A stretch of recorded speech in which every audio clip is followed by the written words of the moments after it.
We are live with the future of film finance. And I think when you talk about it's not on? It sounds like it's on to me. You want me to be louder? Okay, I'll be louder. People usually tell me to be quieter, but I'll do this instead. Anyway, I think a lot of you know me. I'm Stephen Adams of Alta Global Media, and it's my pleasure to present the panel called Show Me the Money, the future of film finance. And my guests are... Vinka Jarrett. I am an entertainment attorney and the owner of Film Pro Finance, and have been consulting on film finance globally and building very big film funds at the studio and the independent level for over 20 years.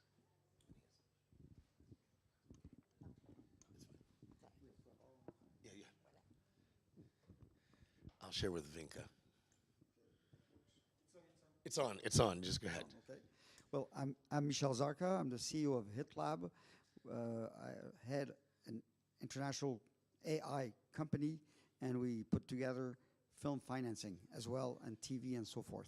And you are definitely somebody we want to talk to, because AI and finance is the moment. John Ghost here. I am the founder of a company called Film Hedge. We are also a technology company. We're a fintech company that automates a lot of the processes of financing film. And we also deploy capital into films, up to $10 million per production. Great. So these are very brief introductions. I'm going to drill in more into what you guys are all doing. But let's start talking about film finance. I mean, how many people out here are really familiar with film finance? Know it well, know the terminology, and understand what the process is? 1, 2, 3, 4. So maybe half the room. And the other half, what do you feel like you know a lot? Do you feel like you need to know more? Are you ready to go and talk to somebody about money in a deep, meaningful way? I want to know more. I want to talk to you guys. Yeah, I want to know more. So great. So I mean, I think that, let's talk about what the classic film finance model was as a way people still sort of understand it. Like, you come to Cannes, you have a package under your arm, you go to see somebody who's maybe a distributor or a financier, and you pitch, and they say yes. Is that the way we used to see it? Well, honestly, I started coming to Cannes in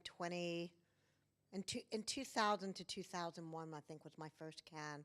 And at that time, I was the attorney for the producer of Catch Me If You Can, still a good friend. He went on to do iRobot, and we were literally still doing napkin deals in that era. I mean, in the early 2000s. It went away when the banks crashed in 2008, 9. That's when that all stopped. But we were seriously pitching deals that were just pitches and getting them on paper with a made-up budget number usually. There was probably no real budget crunch. Sometimes the script wasn't even written. And we were really doing deals at that. And that's make-believe now. That's just not real anymore. And that's good to know. I think people need to understand, because I think we've reached a point where people want a much more coherent, specific plan that also is very, very much focused on ROI and real numbers and real ways of making money back. So that leads me to you guys. AI and finance. Talk to me about how that's happening. It's such a new frontier, yet it's taken off like fire. And a lot of us are breathless and wondering, because I don't understand how that works. Well, I've been in this business even longer than you, and the business, even money, was still run by creative people. Today, it is run by attorneys and accountants. People who have absolutely couldn't care less about the creative. All they care about the bottom line. I'm about to be a public company, so I know exactly what it means to be caring about the bottom line. However, I come from the creative. And since we're also one of the original real AI company, we know that we must only deal with creative people and forget about the legal and accountants. If the creator has no clue, no idea to sell, the script still is the main element anywhere. So we have created our own AI to analyze quality of music first, then we're moving into other elements of creativity, but everything is based on the human creative input. And our AI, which we can show you, all of you if you want, is based on that. However, being from the business side, we've also are very keen on financial structures. One of our main specialty is how can we help creative people find free money, money which is not attached to rights, but is there to make sure your productions, your ideas come to being real. But before you move on, I have questions. So your algorithms are artificial intelligence is programmed to do what exactly? I mean, you say it's analyzing music. What does that mean? And how does it ascertain that humans will actually give a damn about it? How does that work? Well, basically what we did, well, now over 10 years ago, we created a technology that analyzes the DNA of a song, pure mathematics. We come from a full-fledged R&D scientific company. And any song in any language that goes through our system is immediately, within less than a minute, broken down according to the 105 parameters, mathematical parameters, that make up a music. Within the same minute, because of our huge data and machine learning, it finds songs that have made charts, that have made money, and compares them to them. The third item, it creates a playlist of all those new songs, which is put on our own radio station, which is now played all over the world because we're part of the radio.co. And the songs which have the highest rating, we tell those artists whether they know or they have a master recording deal, a publishing deal, or any of the other elements that make up what you need for the industry. If they don't, we sign them to some of our labels, some of our publishing arm, our metaverse arm, our own creative app for individual artists. So we have it, basically, we've become a one-stop based on the core business of analysis of potential hits. So, But you still call them potential because there's always that it factor with taste. Is it always so easy to just, even running through 150 points, that you can nail what people are going to want in 10 years or 5 years? yes, because, okay, since it's not based on opinion or on tagging or anything, we give them a score.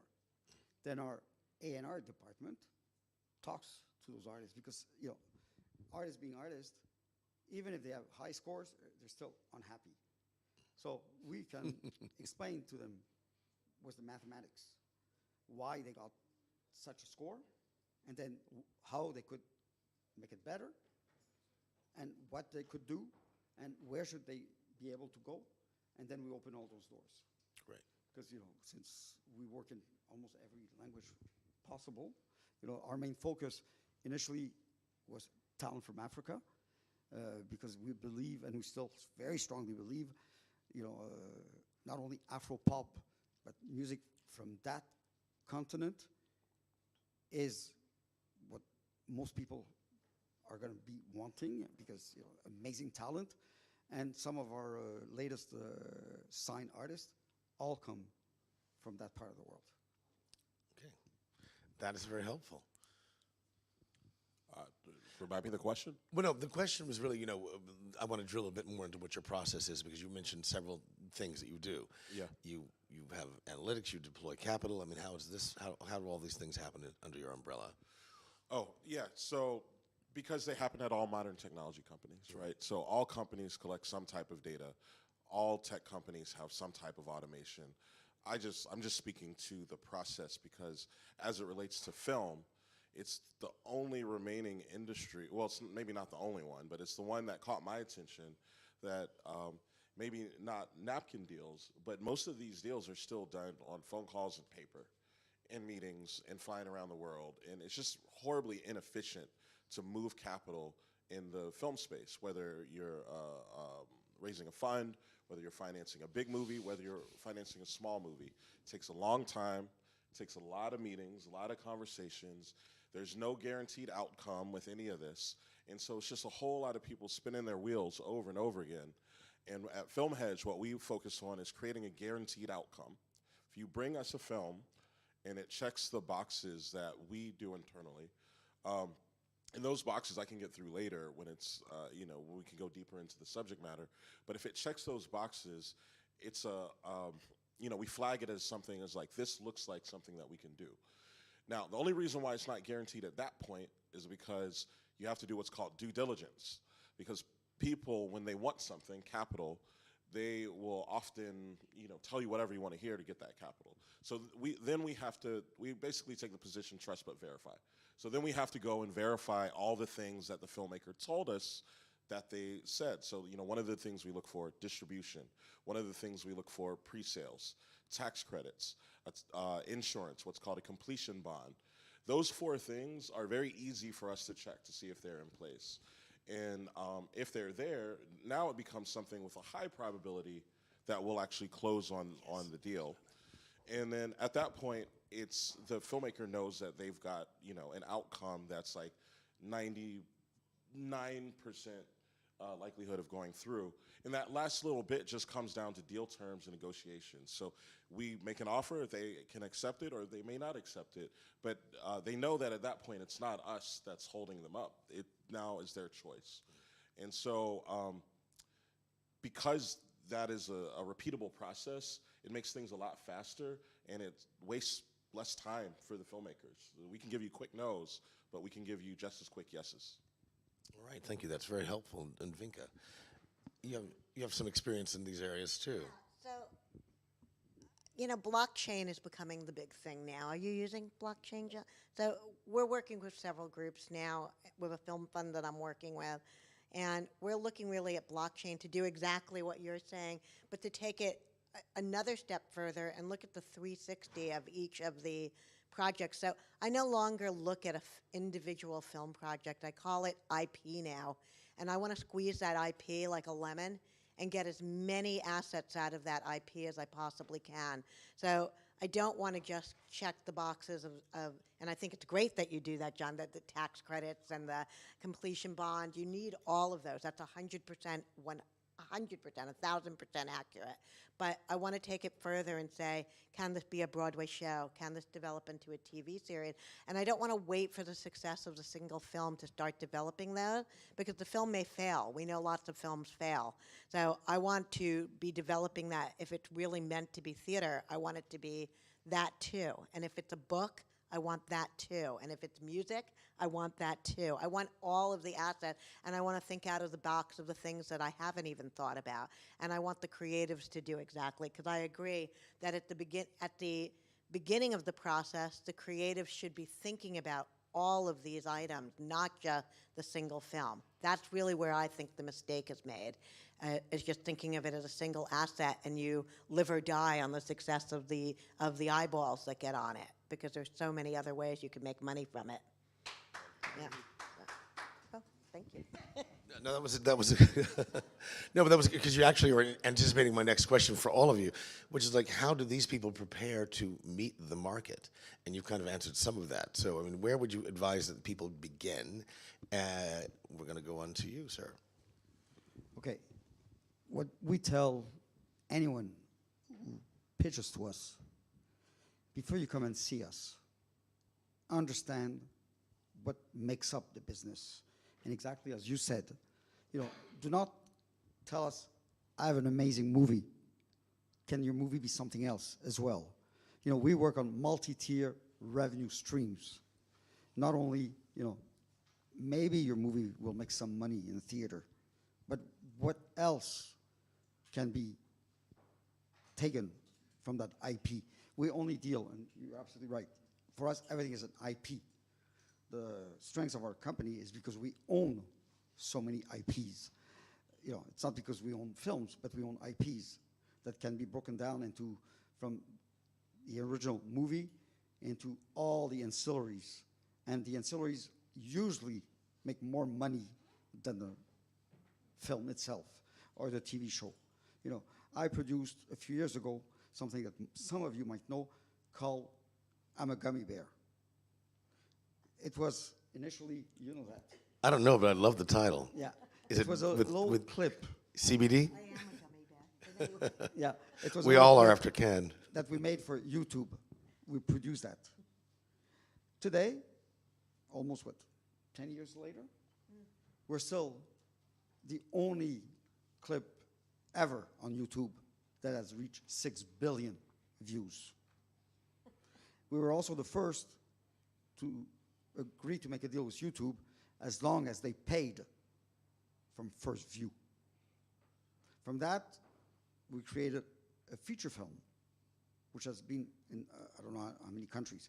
Then 2 animated series of 26 episodes of 26 minutes, all stemming from the original IP, which was for kids. So, that's, I think, my first advice. Whenever you decide, oh, I'm creating this, where can it be?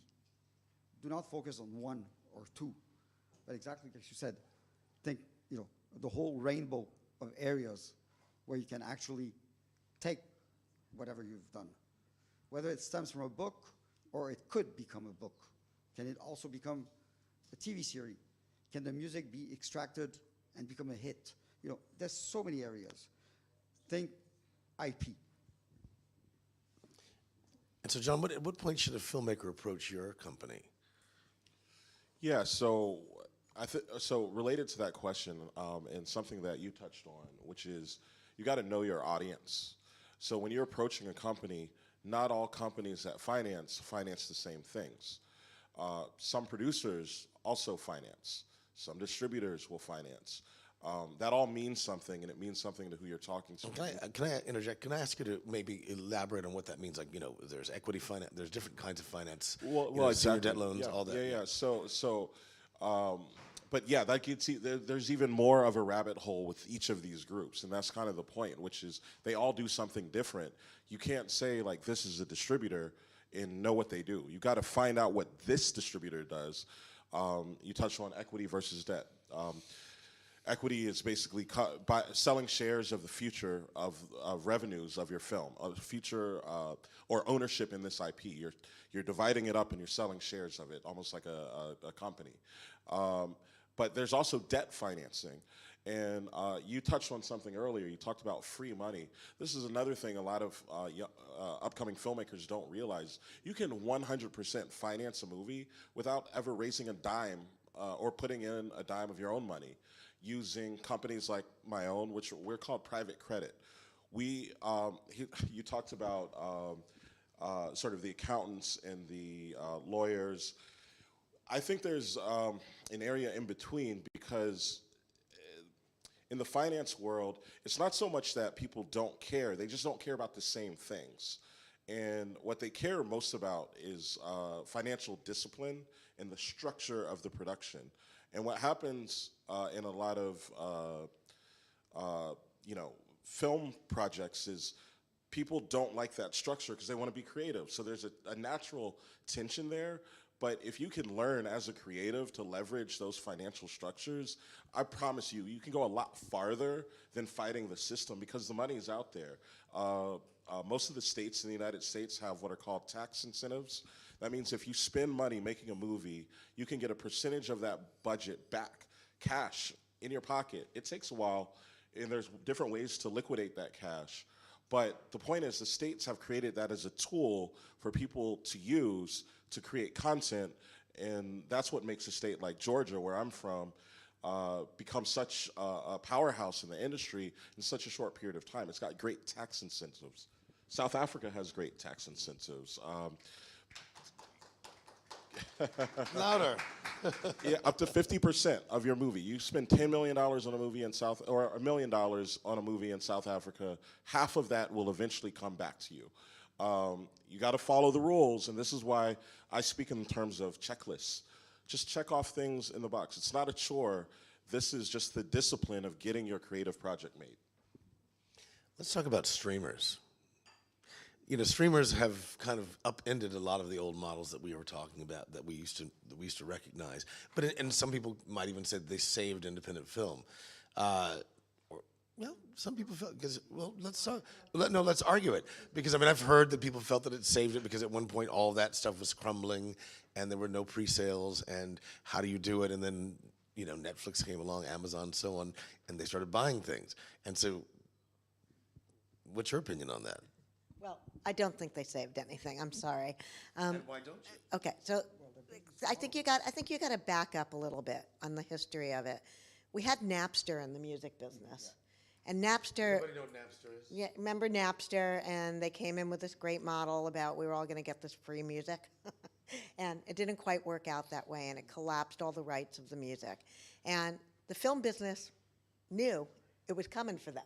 They knew it was coming for them, but the studio said, the way we're going to insulate ourselves from Napster happening in the film side, we're going to make these mega movies, and we're just going to make gigantic movies and we're going to ignore the indie. Only they can do. Right, which only they can do, and we're no longer going to service the indie film industry. And they closed all the Paramount Classics of the world. Those all collapsed because the big studios said they weren't going to do it. And then at the same moment, the Netflixes came to the surface, and they said, oh, we'll make those charming little movies, and we'll throw venture capital money, hedge fund money at it. Well, and by the way, Netflix has never been in profit, ever. A lot of people don't realize that, but they've actually never reached profit. So Netflix had like these piles of cash that they could throw at things, and what they were really doing is library building. So they were throwing big bucks at small titles, all titles when they had it. About the fact that they're complete buyouts. Right, and they were complete. Well, they weren't at first, though. At first, they were not complete buyouts, but they got smart quick. They realized they wanted to own those rights 100%, and it was more about they also didn't want to have the line of the producer at the door forever. They just didn't want to deal with it. They just decided easier for us to own it and cut you guys out. Okay? That's not really where you want to be as creatives. You create your baby and it finally gets made and you have that glory moment. You want to go with the squeezed lemon and go with all the other little bits of it. So you really want to work with companies that understand that and want you to ride the wave with them doing the work. They don't want you to ride the wave if you don't do the work, but they want you to ride the wave if you do, because you're the creatives that can make it better, and you can also be passionate about it and keep it carrying through. A random person that gets brought on to champion it on another product isn't necessarily going to do such a great job because they don't care about it as much, right? That's the creative process. Would you say it's fair to say that a lot of the Writers Guild issues are 100%. No, it's not fair. It's 100% the reason. What's going on right now is that there are no pre-sales left, and the movies are being bought for very, very little money, pennies on the dollar. Those that used to wait and say to me with pride, I'm not selling till I go to festival. I will make my movie first, and then I will sell it. That was a stupid man's argument then, but it's a really stupid man's argument now, okay? You just can't do it. You make a movie for $1 million, you sell it for 100,000 in this market. You make it for $5 million, you sell it for maybe 400,000 to 500,000 if you're lucky. And by the way, the numbers get worse as the movies get more expensive, not better. That's even more interesting. An investor or a filmmaker? I just think it depends upon the side of the market you're on. I mean, we've done 20 features to date using pre-sales and distribution. So it does still exist in some parts of the market, but I agree 100% that it doesn't agree in all parts of the market, especially for the small, that sort of 30 million or under film. It's very dicey there. And so a lot of what takes projects across the finish lines is building relationships and trying to get those deals in place as far ahead of actual production as possible, because the problem happens when these problems happen when of not being able to sell a film or under like a film being sold for less than it costs to create.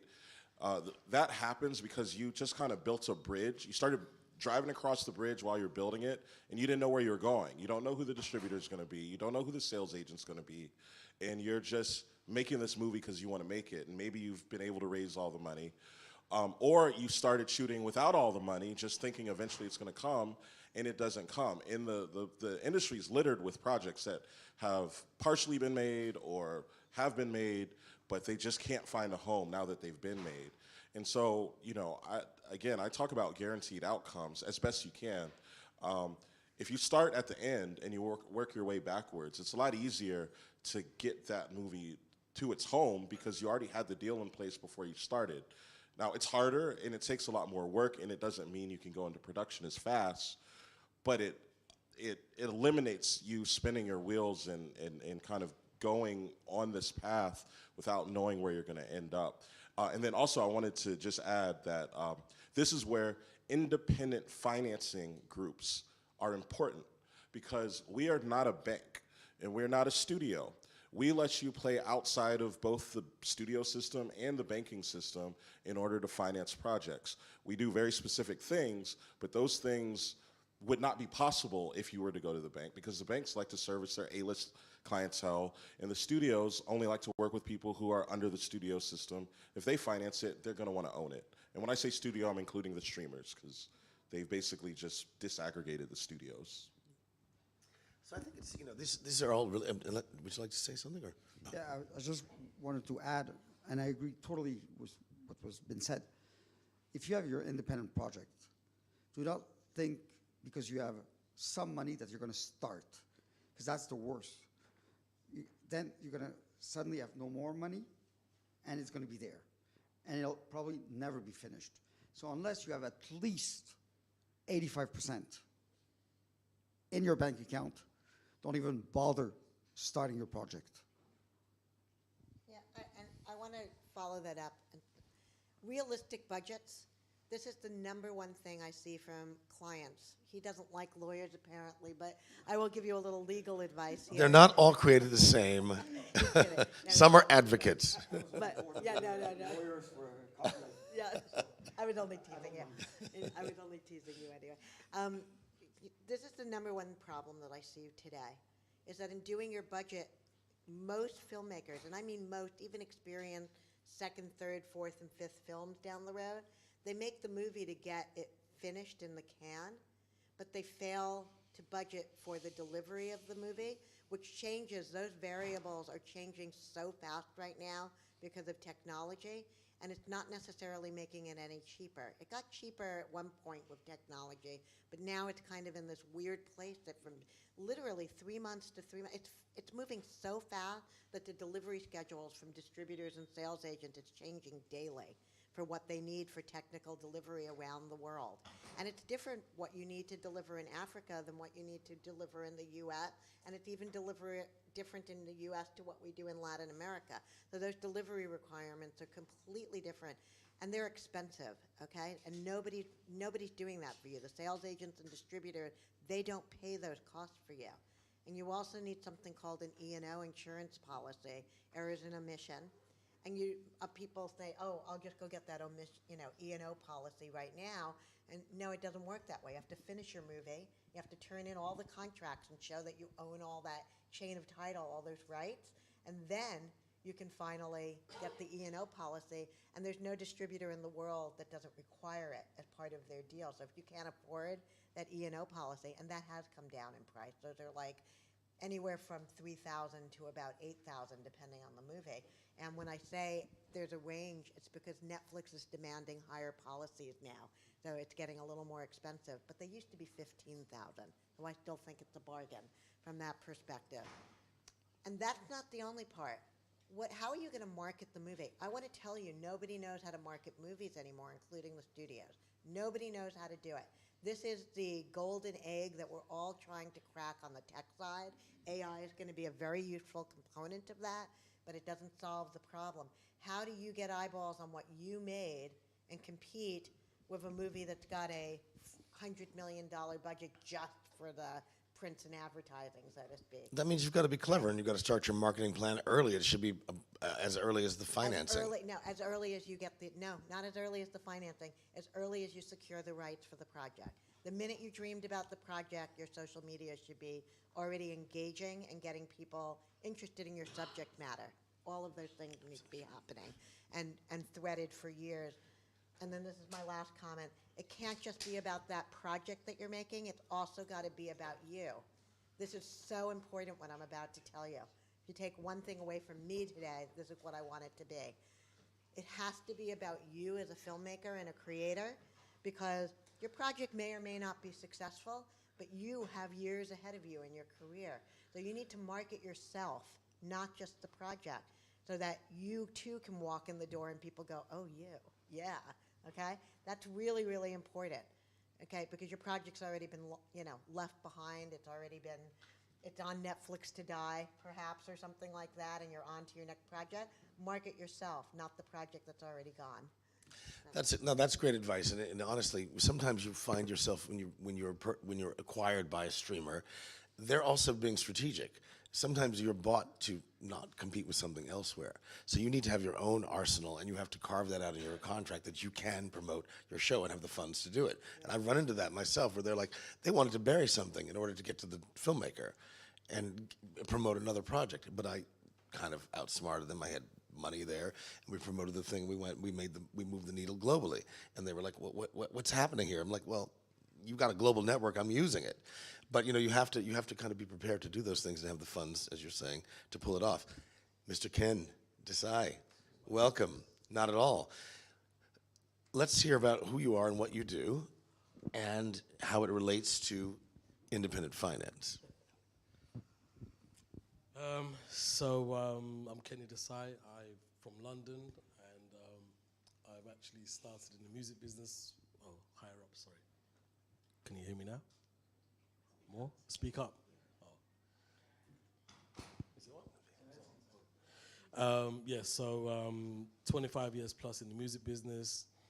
I've been, I guess, in that time, been transitioning slowly from in all aspects of media and entertainment. So that's the live music side, the brand partnerships, the marketing, but I think what's been something that's been that I've always been thinking about is how to get into the content business. And when I used to live in LA, I realized that coming from the UK, we don't have a home for people of color in terms of where does the person of color, if you're a filmmaker or a writer or a producer, where do they go?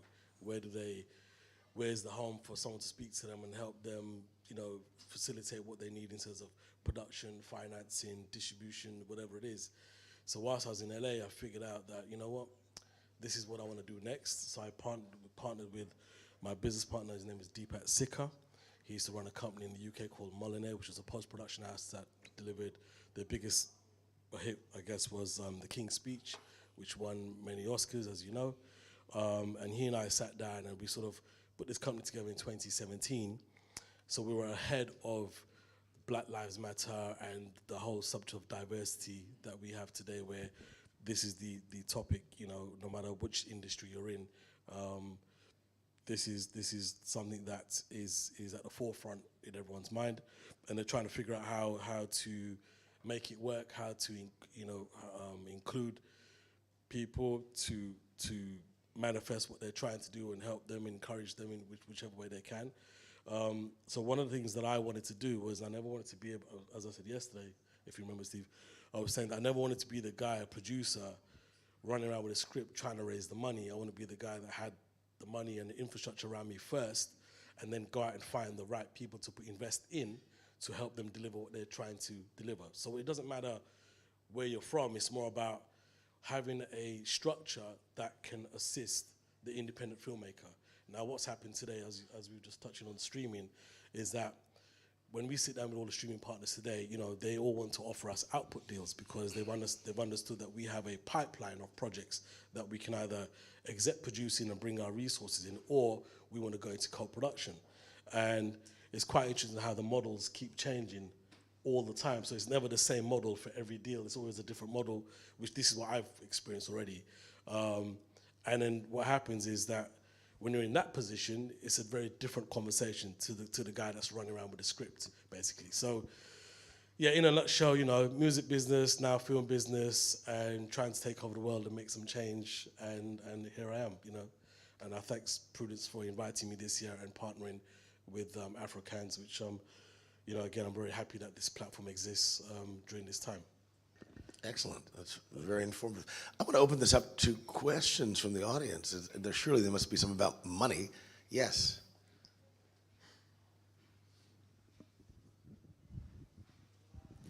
Hi, my name is Rachel Killian. I am a producer, writer, and I have films that I want to finance in the future. You say you have free money for creatives. Can you explain how you make your money back? Is it a credit? Is it a debt that the creative have to repay you, or you have system in place to get your funding back? Can you explain? Okay, I think what we all mean by free money is not money that you have to give back. For example, in Canada, you're able to get free money because in their mind, which is reality, you're creating jobs. You're spending money in hotels, in restaurants. So that's why, out of 10 American movies, at least 6 are made in Canada, because there's no limit to the budget. And Canada being, a federation, you are legally allowed to double dip. Usually, in every other country, you will get a tax credit from the country. That's it. In Canada, you'll get one from the province where you actually shoot, and then on top of that, one from Canada itself. They don't basically add to one another. So let's say you have a $10 million budget, you'll get your tax credit from the province on the 10 million. Then your federal from Canada, it'll be the 10 million minus what the province gave you, times what the state or the government of Canada will give you. This is 100% non-refundable. They don't get a cut on the distribution, on the copyright. No, you've created job, expenses done in your country. And the other thing that Canada, and I think a few other countries allow, without going through the co-production route. Co-production for me is the worst thing you can ever do. I'll explain later. So you do a joint venture, part Canada, part wherever else you want.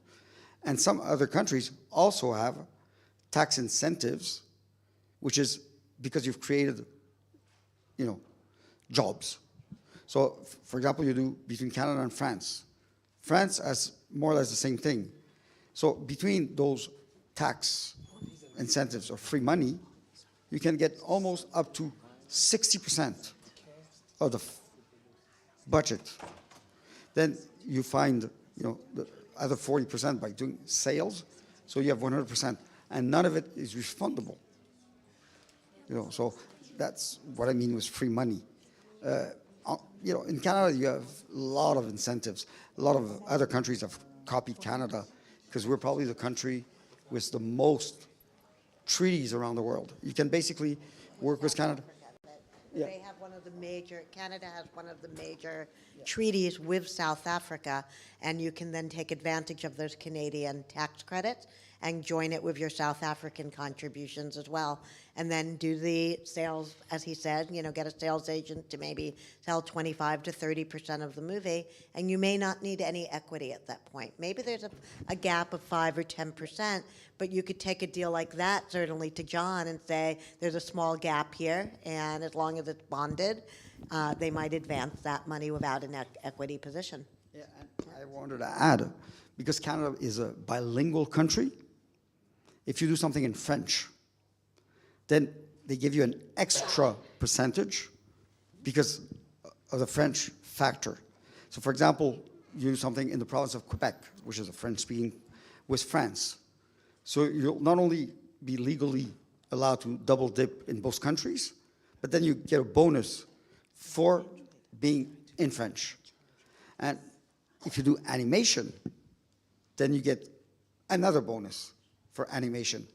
And then, let's say you shoot in French, you have to dub it in other languages. Canada will give you a special tax credit for the dubbing in every other language, as long as you do it in Canada, because you're creating more jobs. So basically, going through the free money system, plus as you explained, a small pre-sale, some gap, you have 100% of your funding and nothing to give back.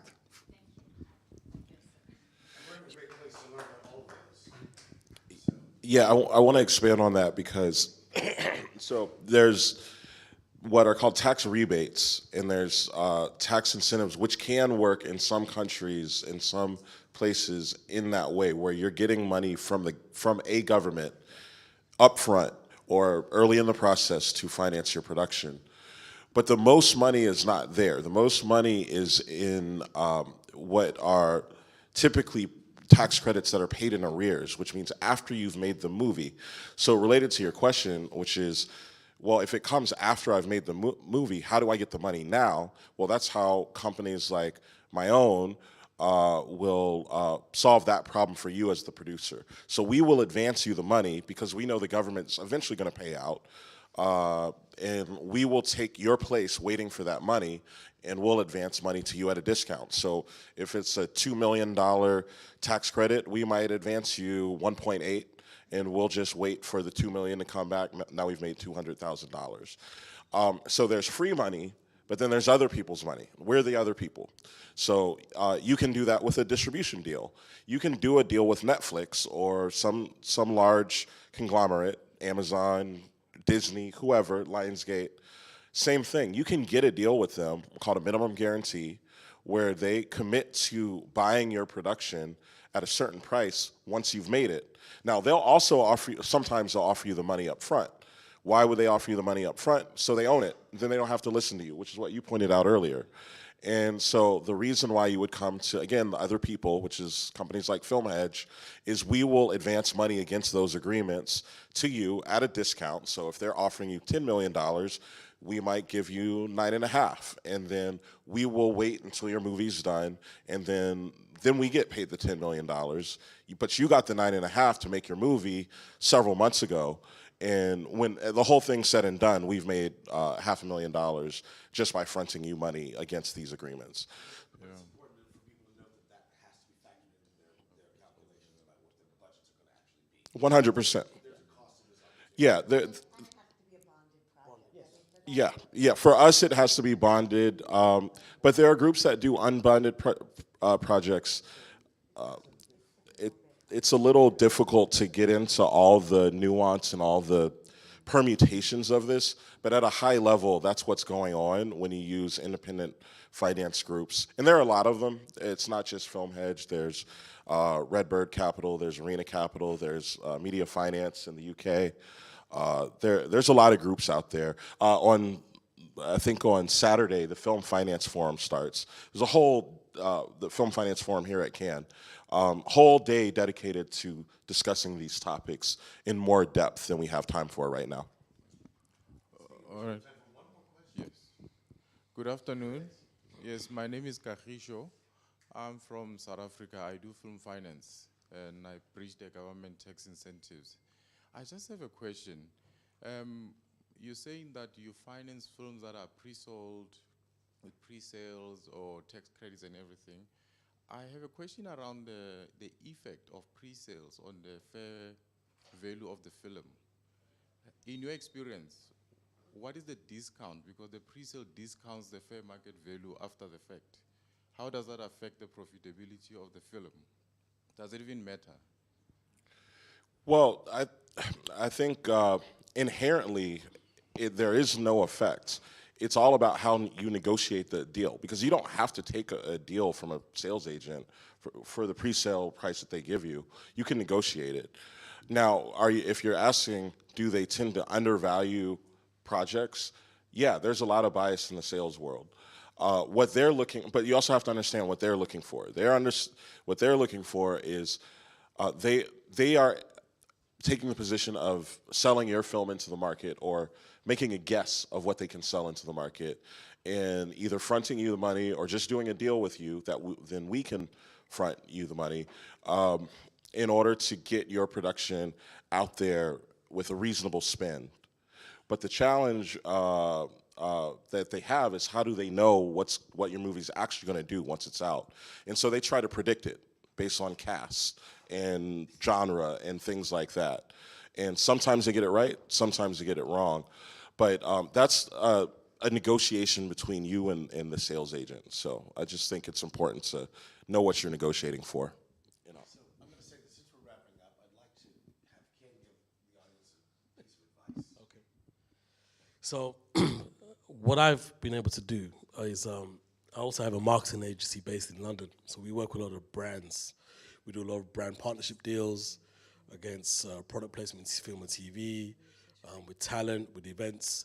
And one of the conversations we started having late last year was, would these brands be into financing content? So it's not just a product placement deal, it's more like they're in partnership with you, but what they get is the outreach when you're marketing the final product. So if, say, I don't know, BMW came in and they want to have their new car in the movie, yes, it may look like a product placement, but actually they may have financed up to a certain percentage, which then gives them a reach when we're going to promo, because now they're using that as a way of advertising.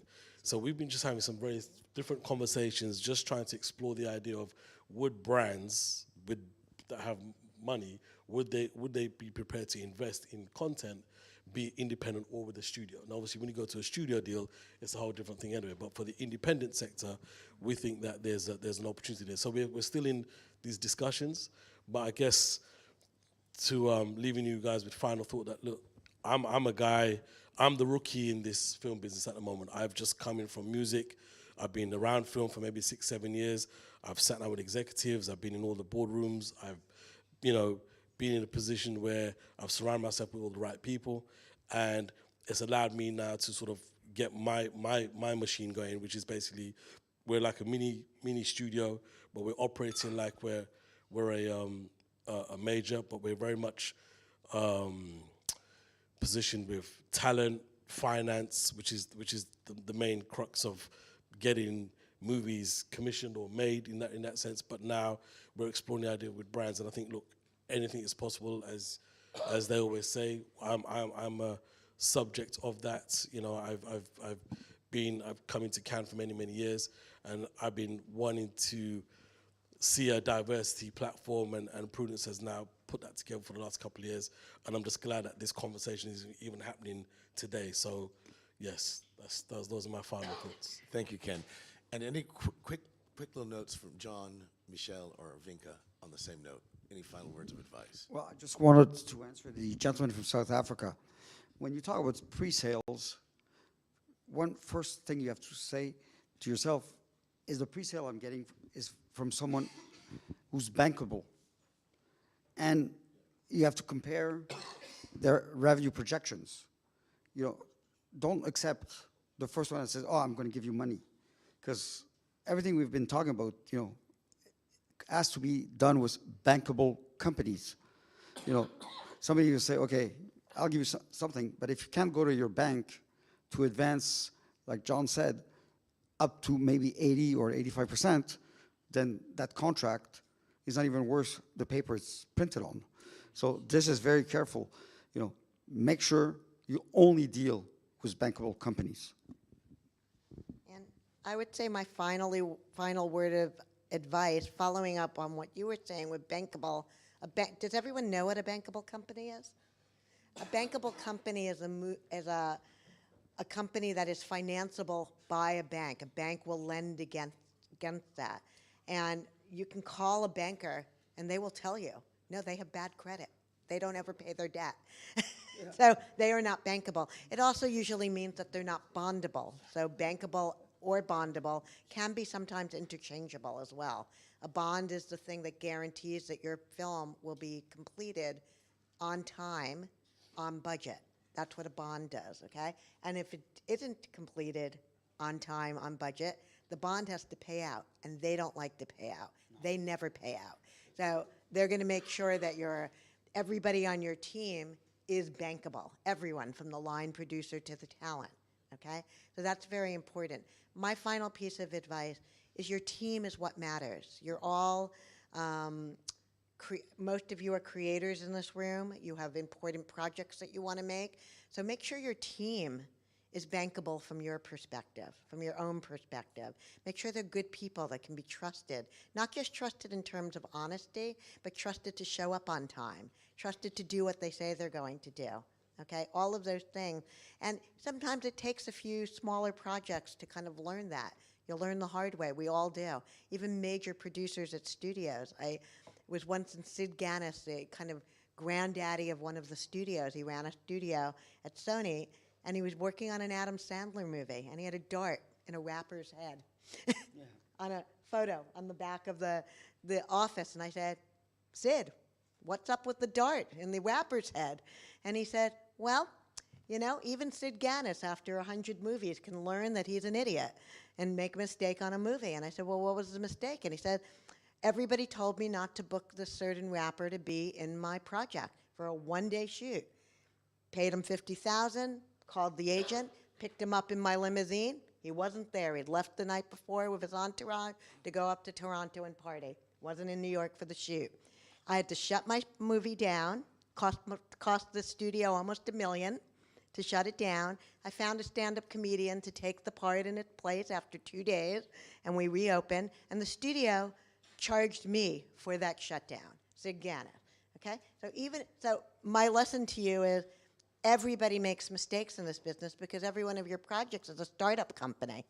And it's your job to make a startup company that's going to make money. Okay? Creative is really, really fun. You'll get Yat Chan. But make sure you put a plan in place that can make money with a good team that can be trusted, and you'll do fine. On that note, I'd like to thank everybody for their amazing comments and insights, and appreciate you. Thank you guys very much.